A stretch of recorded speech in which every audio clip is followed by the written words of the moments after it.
Il y a un instant que tout manipulateur redoute plus que tout au monde. Ce n'est pas quand vous le confrontez, ce n'est pas quand vous le démasquez, c'est quand pour la première fois, après des mois ou des années de concession, vous lui dites non. Carl Jung a passé des décennies à étudier cet instant précis chez ses patients. Et ce qu'il a découvert va changer complètement votre façon de comprendre les personnes manipulatrices qui vous entourent. Parce que quand, enfin, vous refusez quelque chose à un manipulateur, quelque chose se brise en lui, et la réaction qui suit obéit à un schéma tellement prévisible, tellement documenté, que Jung pouvait l'anticiper avec une précision presque chirurgicale. Ce que vous allez apprendre aujourd'hui peut vous éviter des années de confusion, parce que ce nom qui vous coûte tant à prononcer déclenche une cascade de comportements qui révèle exactement qui est réellement cette personne. Si vous avez déjà ressenti que dire non entraînerait des conséquences terribles, si vous avez déjà cédé par peur de la réaction de l'autre, cette vidéo est faite pour vous. Jung a écrit quelque chose de révélateur. Dans ses notes cliniques de 1921, le manipulateur construit son identité sur le contrôle des autres. Quand ce contrôle est interrompu, il ne ressent pas une simple frustration. Il vit une crise existentielle. Pensez-y un instant. Une personne normale, quand vous lui dites non, peut ressentir de la déception. Elle peut ressentir de la tristesse. Elle peut même ressentir de la colère passagère. Mais un manipulateur ressent quelque chose de complètement différent. Il a l'impression que sa réalité s'écroule, parce que le manipulateur ne vous voit pas comme une personne. Ayant le droit de dire non, il vous voit comme une extension de lui-même, comme un objet qui existe pour satisfaire ses besoins. Et quand cet objet manifeste soudainement une volonté propre, tout son système interne entre en crise. Avant de continuer, vous devez comprendre quelque chose de fondamental. Le manipulateur a ce que Jung appelait un self fragile. Son sentiment d'identité ne vient pas de l'intérieur. Comme chez les personnes saines, il vient de l'extérieur, il vient du contrôle qu'il exerce sur les autres, il vient de la validation constante, il vient du fait que les choses se passent toujours comme il le veut. Quand vous étiez complaisant, quand vous cédiez, quand vous disiez oui à tout, vous alimentiez ce self fragile, vous étiez sa source d'approvisionnement psychologique, vous confirmiez son illusion de contrôle absolu. Votre premier non brise cette illusion et ce qui suit est ce que Jung a documenté. Comme les 5 phases de la réaction du manipulateur, la première phase est l'incrédulité. Le manipulateur, littéralement, ne peut pas processer ce qu'il vient d'entendre. Son cerveau rejette l'information. C'est comme si vous lui aviez parlé dans une langue qu'il ne comprend pas. Jung décrivait cette phase ainsi. Le moi du manipulateur a des mécanismes de défense tellement rigides que la réalité qui contredit sa vision, simplement, ne s'enregistre pas. En termes pratiques, cela se manifeste de plusieurs façons. Il peut vous demander si vous plaisantez. Il peut agir comme si vous n'aviez rien dit. Il peut répéter sa requête, comme s'il ne vous avait pas entendu. Il peut rire nerveusement et changer de sujet, convaincu que, évidemment, vous allez reconsidérer. Cette phase dure peu de temps, quelques minutes. Parfois seulement quelques secondes, mais il est important que vous la reconnaissiez, parce que ce qui suit est beaucoup plus intense. Laissez-moi vous raconter un cas que Jung a documenté en 1923. Une patiente, que j'appellerai Sophie, était mariée depuis 8 ans à un homme qui contrôlait chaque aspect de sa vie, de ce qu'elle devait porter, à qui elle avait le droit de parler. Un jour, Sophie a décidé de rendre visite à sa sœur. Sans demander la permission, quand elle est revenue, son mari a agi comme si de rien n'était. Il n'a pas mentionné la visite, il n'a pas posé de questions, il l'a simplement ignorée complètement. Sophie a pensé qu'elle avait gagné. Elle a pensé que, finalement, il avait accepté son autonomie, mais Jung lui a expliqué « Il n'accepte rien. Il est dans l'incrédulité. Son cerveau ne peut pas processer que vous ayez fait quelque chose. » Sans sa permission, donnez-lui quelques heures, et Jung avait raison. Le soir même, son mari a commencé la deuxième phase. La deuxième phase est la phase du test. Une fois que le manipulateur a processé que vous avez dit non, son mouvement suivant est de tester si vous le pensiez vraiment, parce que dans son esprit, il croit toujours pouvoir vous faire changer d'avis. Jung appelait cela le sondage des limites. Le manipulateur va commencer à utiliser toutes les techniques qui ont fonctionné avant. Si la culpabilité fonctionnait, il vous fera vous sentir coupable. Si la pitié fonctionnait, il se montrera vulnérable. Si la pression fonctionnait, il augmentera la pression. Il est crucial que vous compreniez ceci. Tout ce qu'il fait dans cette phase est un test.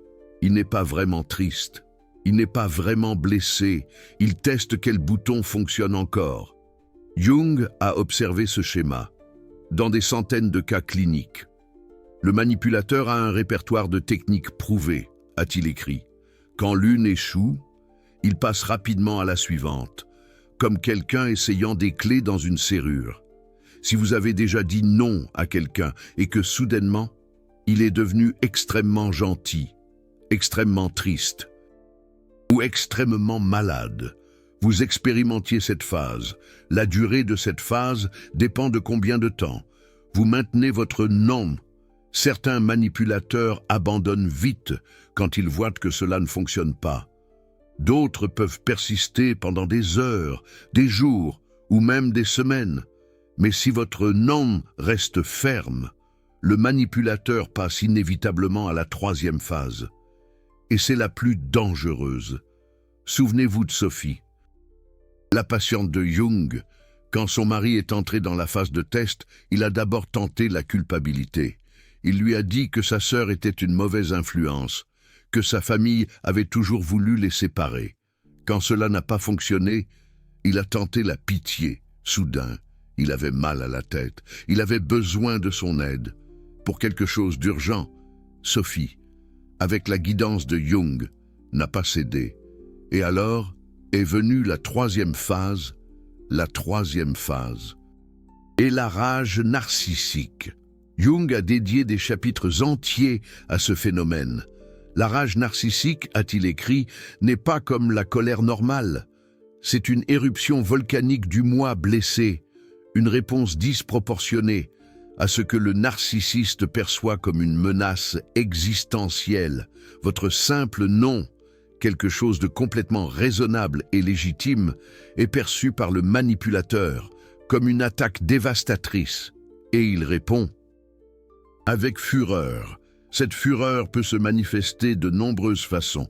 Dans certains cas, elle est explosive, cris, insultes, menaces. Dans d'autres cas, elle est froide, silence hostile, regard de mépris, commentaires cinglants. Mais le plus important que vous devez comprendre est ceci. La rage n'est pas à propos de ce que vous avez dit non. Elle est à propos de ce que votre non représente. Votre non représente la fin de son contrôle. Il représente que vous êtes une personne séparée, avec une volonté propre. Il représente que son illusion de pouvoir absolu était exactement cela. Une illusion. Jung était très clair à ce sujet. Le manipulateur n'est pas en colère, à cause de la situation spécifique. Il est en colère, parce que sa réalité s'écroule. Pendant cette phase, le manipulateur peut dire des choses terribles. Il peut révéler des pensées qu'il avait sur vous, que vous n'aviez jamais entendues. Il peut attaquer vos insécurités les plus profondes avec une précision chirurgicale. Ce n'est pas une coïncidence. Le manipulateur vous observe. Depuis le début de votre relation, il a patiemment, méticuleusement, collecté des informations sur vos points faibles. Et dans cet instant de rage, il utilise tout cet arsenal. Jung appelait cela la libération de l'ombre projetée. tout ce que le manipulateur a réprimé, tout ce qu'il a soigneusement caché derrière son masque, son apparence, soi-disant aimable, tout cela remonte à la surface.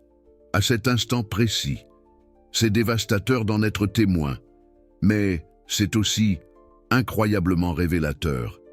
Parce que dans cette phase, vous voyez enfin qui est réellement cette personne. Le masque tombe complètement. Avant de continuer, je veux que vous compreniez quelque chose d'essentiel. Ce que le manipulateur dit durant sa phase de rage n'est pas la vérité sur vous, c'est la vérité sur lui, c'est son ombre projetée, ses propres insécurités, ses peurs les plus profondes. Il parle de lui-même, il ne parle pas de vous. Jung l'expliquait magistralement. Quand le moi se sent menacé, il projette vers l'extérieur tout ce qu'il ne peut pas tolérer en lui-même. Alors, si le manipulateur vous traite d'égoïste, il y a de fortes chances que CE soit lui l'égoïste. S'il vous accuse de manipulation, c'est qu'il est le manipulateur. S'il vous dit que personne ne vous aimera jamais, c'est parce qu'il craint secrètement que personne ne puisse l'aimer lui. Cette compréhension est votre armure durant cette phase de rage. Durant une explosion de rage, le mari de Sophie lui a dit des choses qu'elle n'avait jamais entendues en 10 ans de mariage. Il lui a dit qu'il l'avait toujours considérée comme inférieure, qu'il ne s'était marié avec elle que parce que personne d'autre n'en voulait, que même sa propre mère l'avait averti qu'elle était un échec. Sophie était absolument dévastée, mais Jung l'a aidée à comprendre. Cela ne vous concernait pas, c'était son ombre qui se révélait, c'est lui qui se sent inférieur. C'est lui qui craint que personne ne puisse l'aimer. Il décrivait, en réalité, ses propres peurs, les plus profondes. Cette prise de conscience a tout changé pour Sophie. La 4e phase est peut-être la plus déroutante pour les victimes. Jung l'appelait la phase de vulnérabilité, fabriquée. Après cette explosion de rage, il se produit quelque chose d'étrange. Le manipulateur, soudain, se montre vulnérable. Il s'excuse, il pleure. Il vous parle de son enfance difficile. Il promet de changer. Il vous dit que vous êtes la seule personne qui puisse le comprendre. Si vous ignorez ce schéma, cette phase peut vous convaincre de faire marche arrière. Vous pensez, peut-être que j'ai été trop dur, peut-être que je l'ai vraiment blessé, peut-être qu'il va réellement changer, cette fois-ci. Mais Jung était implacable dans son analyse. La vulnérabilité du manipulateur est une autre forme de manipulation. Ce n'est pas un remords authentique. C'est une vulgaire tactique pour reprendre le contrôle. La façon de distinguer une vulnérabilité véritable d'une vulnérabilité fabriquée, c'est d'observer un schéma spécifique. La vulnérabilité véritable s'accompagne de changements de comportement réels. La personne reconnaît le problème et prend des mesures concrètes pour le résoudre, et ceci sans que vous ayez à le lui demander. La vulnérabilité fabriquée s'accompagne de promesses vagues et temporaires. Le comportement s'améliore uniquement tant qu'il a besoin de regagner votre confiance, et puis il revient exactement au point de départ. Jung observait que la vulnérabilité fabriquée inclut typiquement ce qu'il appelait l'inversion des rôles. Le manipulateur se présente comme la victime, vous, pour avoir posé une limite. Raisonnable, vous devenez l'agresseur. Soudain, c'est lui qui est blessé, l'incompris, celui qui souffre. Cette inversion est incroyablement efficace parce qu'elle active votre empathie naturelle. Vous voyez quelqu'un souffrir et vous voulez l'aider. C'est un besoin, un instinct humain, basique. Mais le manipulateur exploite précisément cet instinct. Jung écrivait La personne empathique est particulièrement vulnérable à la manipulation par la vulnérabilité fausse. Sa capacité à ressentir la douleur d'autrui devient son point faible. Si vous êtes dans cette phase, vous devez vous rappeler quelque chose de crucial. La douleur du manipulateur est réelle. Dans un certain sens, il souffre vraiment parce qu'il a perdu le contrôle. Mais cette souffrance n'est pas votre responsabilité, et céder à cette souffrance ne fait que perpétuer le cycle. La 5e et dernière phase est celle qui détermine le futur de la relation. Jung l'appelait la phase de décision. Dans cette phase, le manipulateur évalue la situation et prend une décision. Soit il vous rejette, soit il vous retient, avec une manipulation plus sophistiquée. S'il décide de vous rejeter, son comportement change radicalement. Il peut devenir distant, froid, désintéressé. Il peut commencer à chercher une autre personne pour combler le vide que vous avez laissé. Il peut même parler mal de vous à d'autres. Ce rejet peut être ressenti comme dévastateur, spécialement s'il y avait une connexion émotionnelle authentique de votre côté. Mais Jung était clair, le rejet par le manipulateur est paradoxalement le meilleur résultat possible, parce que cela signifie que vous êtes libre. L'autre chemin est plus insidieux. Si le manipulateur décide de vous retenir, il reviendra avec une manipulation encore plus sophistiquée. Il aura appris que ces techniques précédentes ne fonctionnent plus sur vous. Alors, il développera de nouvelles techniques. Jung appelait cela l'évolution du prédateur. La manipulation devient plus subtile, plus difficile à détecter. Le manipulateur peut même sembler avoir changé pendant un certain temps, juste pour revenir en force, quand vous baissez votre garde. C'est pourquoi il est si important que vous compreniez tout le schéma, parce que quand vous le voyez dans son intégralité, vous vous rendez compte de quelque chose de libérateur. Aucune de ces phases ne vous concerne. Ce n'est pas vous, le problème. Ce n'est pas votre nom, le problème. Le problème est la structure psychologique du manipulateur qui ne peut pas tolérer une autre personne dotée d'une volonté propre. Jung était très clair sur ce point. Le manipulateur traitera toutes les personnes de la même manière. Ce n'est pas personnel, c'est son schéma. Cela signifie que rien de ce que vous ferez différemment ne changera la situation. Il n'y a pas de façon de dire non qui évite ces phases. Il n'y a pas de façon d'être suffisamment aimable ou compréhensif. Le seul chemin est de rester ferme et de vous protéger. Maintenant que vous connaissez les 5 phases, la question est comment vous protéger durant ce processus. Jung a développé ce qu'il appelait des techniques d'autoprotection psychologique. Et ce sont exactement ce dont vous avez besoin pour traverser l'effondrement du manipulateur sans en sortir. Détruis-eux. La première technique est l'observation détachée. Jung enseignait à ses patients d'observer la réaction du manipulateur comme s'il regardait une pièce de théâtre. Vous ne participez pas au drame. Vous ne répondez pas aux provocations. Vous observez. Simplement, cette technique fonctionne parce qu'elle désactive le cycle d'action et de réaction dont le manipulateur a besoin pour vous contrôler. Le manipulateur lance une provocation en espérant une réaction émotionnelle de votre part. Si vous ne réagissez pas, si vous observez seulement, sa technique échoue. Et quand ces techniques échouent répétitivement, il perd son pouvoir. La deuxième technique est ce que Jung appelait ancrer votre réalité. Durant l'effondrement du manipulateur, il tentera de distordre la réalité. Il vous dira que vous êtes fou, folle. Il vous dira que vous vous souvenez mal. Il vous dira qu'il n'a jamais dit ça, qu'il n'a jamais fait ça.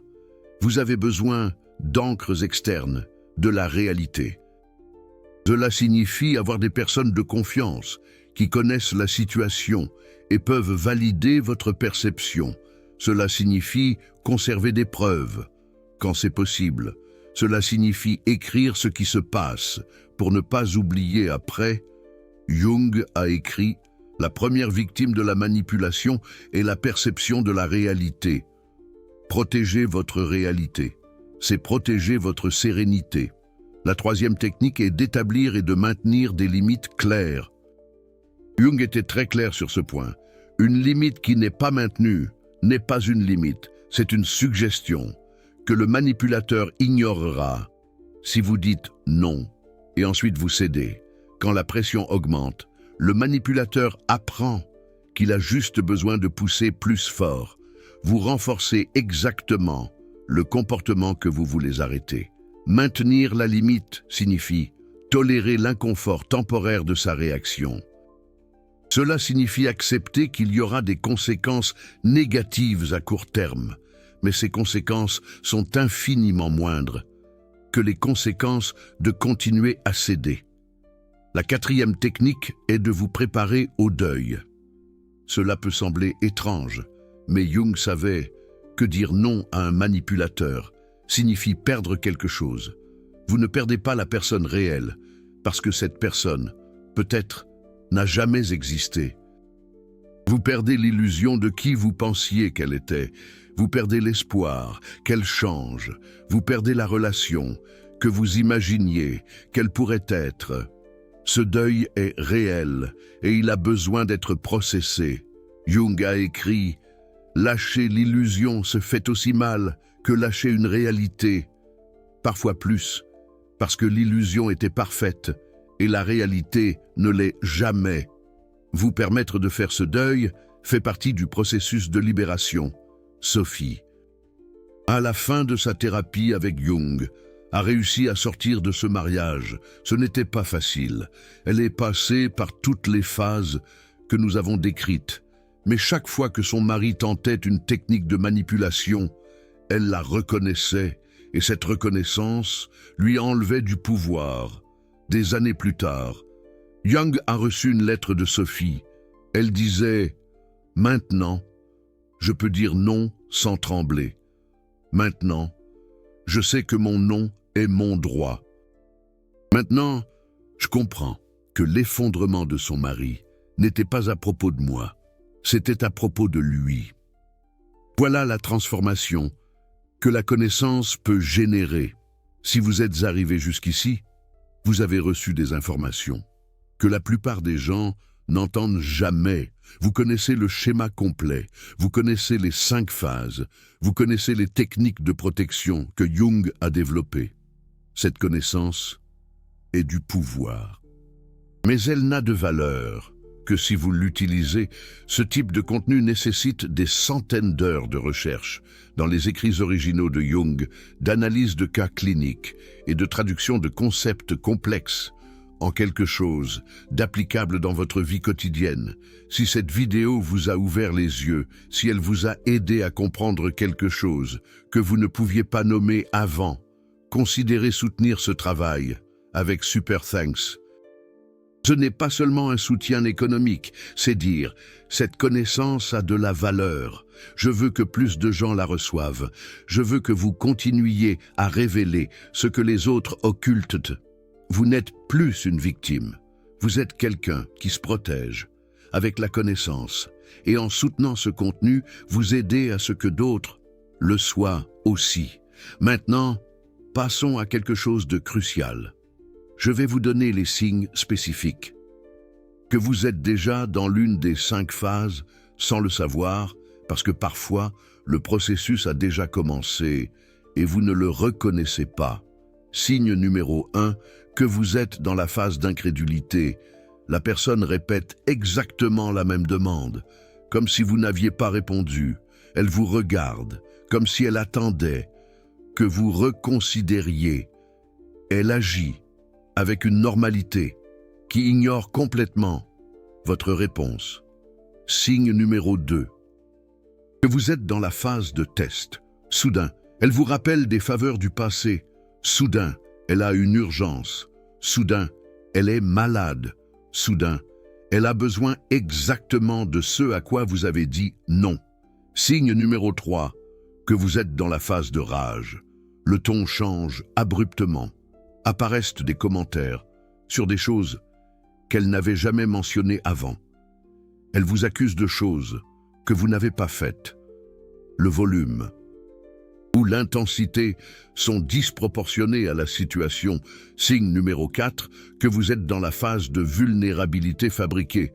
Après une explosion, il y a un changement complet, larmes, excuses, promesses de changement, référence à des traumatismes passés et une requête implicite que vous aussi vous présentiez vos excuses. Signe numéro 5, que vous êtes dans la phase de décision. Distanciation sans explication. Commentaires sur d'autres personnes.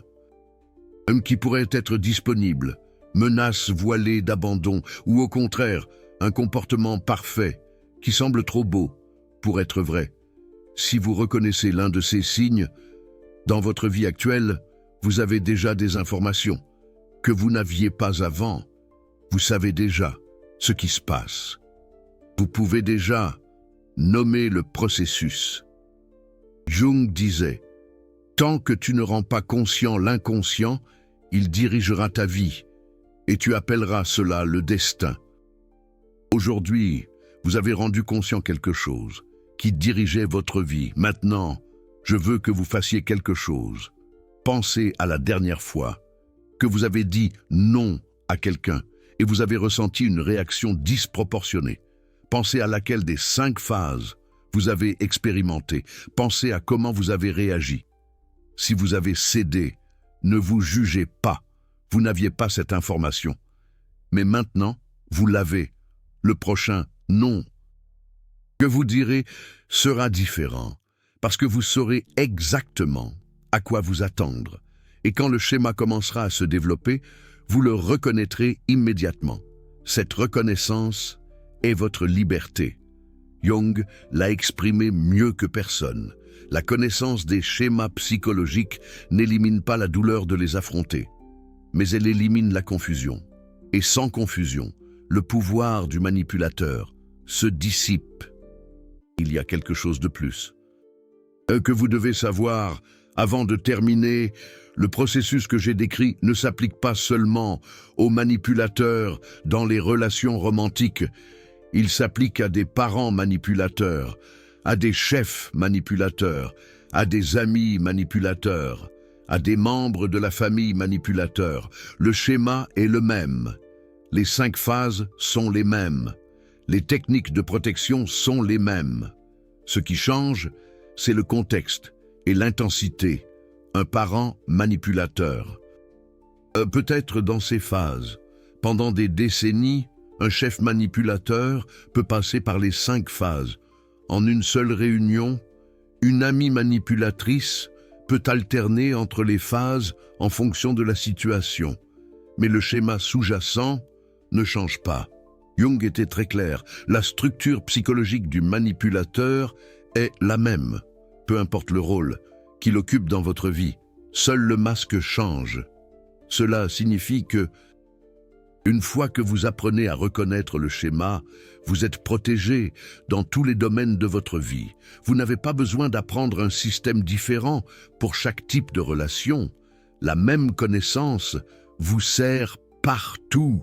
C'est ça, la beauté de l'approche de Jung. Il ne s'est pas concentré sur des comportements superficiels qui changent selon le contexte. Il s'est concentré sur des structures psychologiques profondes qui restent constantes. Et c'est ce que vous emportez aujourd'hui, pas seulement des informations sur ce qui se passe quand vous dites non, une compréhension profonde de pourquoi cela se passe. Et cette compréhension vous protégera dans des situations que vous n'avez pas encore affrontées. Une dernière pensée, avant de clore, dire non à un manipulateur est un acte de courage. Non, cela ne se ressent pas comme ça sur le moment. Sur le moment, c'est terrifiant. On a l'impression de faire quelque chose de mal. On a l'impression d'être le problème. Mais Jung savait que ce sentiment fait partie de la manipulation. Il l'avait observe. Le manipulateur vous a entraîné à sentir que vos limites sont des agressions. Il vous a entraîné à croire que vos besoins sont de l'égoïsme.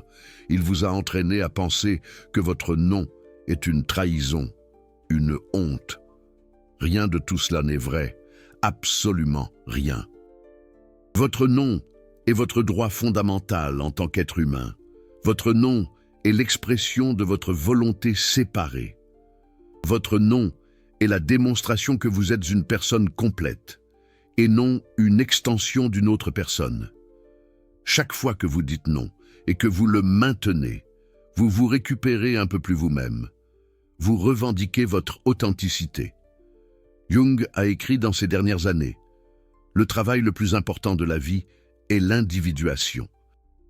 Devenir qui vous êtes vraiment, et ce processus requiert la capacité de dire non à ceux qui veulent que vous soyez qui ils ont besoin que vous soyez. C'est fondamental.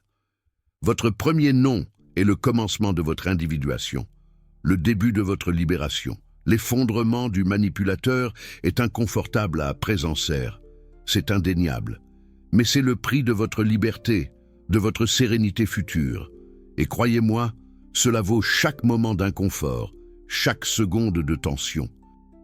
Maintenant, c'est à vous de jouer. Combien de ces schémas avez-vous reconnus dans votre vie? Quelle est la phase, parmi les 5, que vous avez le plus de mal à affronter? Y a-t-il une personne spécifique qui vous est venue à l'esprit pendant toute cette vidéo? Vous n'avez pas besoin de mentionner de nom, mais j'aimerais savoir, la première fois que vous avez dit non à un manipulateur, que s'est-il passé ensuite? Comment cela a-t-il été perçu? Commentez votre expérience ci-dessous. Votre histoire peut aider quelqu'un qui traverse la même chose maintenant, qui se sent piégé. Et si cette vidéo vous a apporté de la clarté sur quelque chose que vous ne pouviez pas nommer auparavant, partagez-la avec quelqu'un qui en a besoin. Parfois, une vidéo peut changer la perspective d'une personne qui est coincée dans un cycle qu'elle ne comprend pas, qui la dépasse. Jung a dédié sa vie à rendre conscient l'inconscient. Aujourd'hui, un peu de cette connaissance est parvenue jusqu'à vous. Utilisez-la bien et avec discernement.